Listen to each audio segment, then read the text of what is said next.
Our passage today revolves around Joseph finally forgiving his brothers directly for what they did years and years ago when they tossed him into the well and ultimately resulted in him being sold into slavery and ending up in Egypt. And this is a momentous kind of occasion because it tells us a lot about Joseph's character, but it also is important because it establishes why the Israelites were in Egypt and remained there for as long as they did up through the Exodus.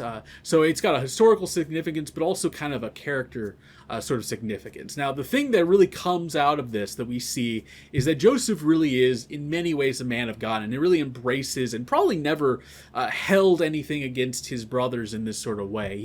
He really could see in this situation that in this situation, truly, all things worked for the good of God. And oftentimes, that is the case that we find in life. We find in situations where things go sideways that they do work for the good of God. And I think Joseph's example here is a really good example for how we should react and act in those situations. When somebody does something wrong to us, but God uses it to do great good in the world, we shouldn't really hold that against that person because we can see how it fits in the plan, and we should be willing to forgive.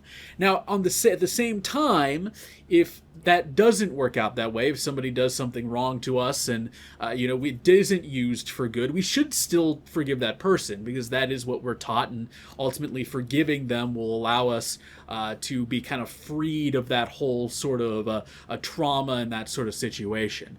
So forgiveness is always sort of important, but I do think in these types of situations, in a situation where it's clear that really has worked towards a greater plan that God has, even more so we should be willing to forgive these people, because it's clear then that all of this was in God's will and that it has worked out in a way for us and for others that is ultimately good. Amen.